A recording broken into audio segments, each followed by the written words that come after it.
बड़े पूंजीपतियों के हवाले हो जाएं। एक वो ताकत है, एक ताकत है 98% जनता, जिसमें किसान, मजदूर, कर्मचारी, महिला, युवा, नौजवान, छात्र हैं। वो ताकत जो है अपनी रोजी रोटी बचाने के लिए और अपना भाईचारा बचाने के लिए संघर्षरत है।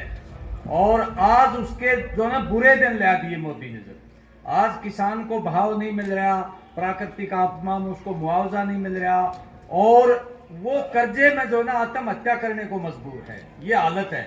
और दूसरी तरफ बड़े बड़े कॉरपोरेट के 17.5 लाख करोड़ रुपए बच्चा खाते डाल दिए। हमारा पैसा है बैंकों में, जनता का पैसा है, और जनता के ऊपर 26 लाख करोड़ रुपए पिछले जो ना 10 साल में पेट्रोल, डीजल, गैस के दाम बढ़ा करके, टैक्स बढ़ा के हमारी जेब से वसूल की। जीएसटी अलग वसूली जा रही है। इसलिए जो पैसा टैक्स में हम देते हैं वो पूंजीपतियों को लुटा रहे हैं।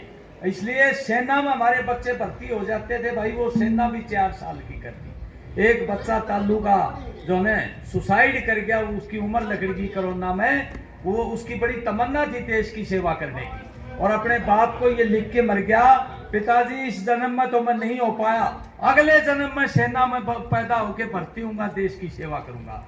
इसने सारे महकमे को प्राइवेट कर दिया। सेंट्रल गवर्नमेंट में भी 40 लाख पद खाली पड़े। इसलिए भाई इनकी छुट्टी करो। ये जनता जो 98% है, ये देश उसका है, उसके लोगों ने, हमारे पूर्वजों ने, सभी जातियों के, सभी धर्मों के लोगों ने बड़ी भारी कुर्बानी दी थी अंग्रेजों को निकाल के।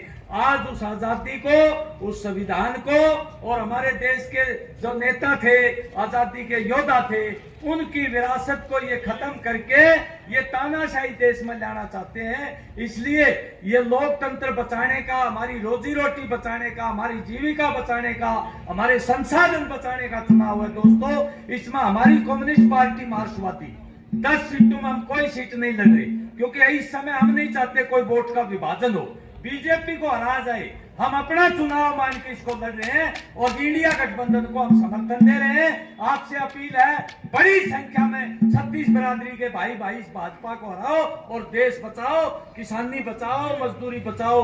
आपने मेरी बात सुनी, बहुत बहुत धन्यवाद आपका।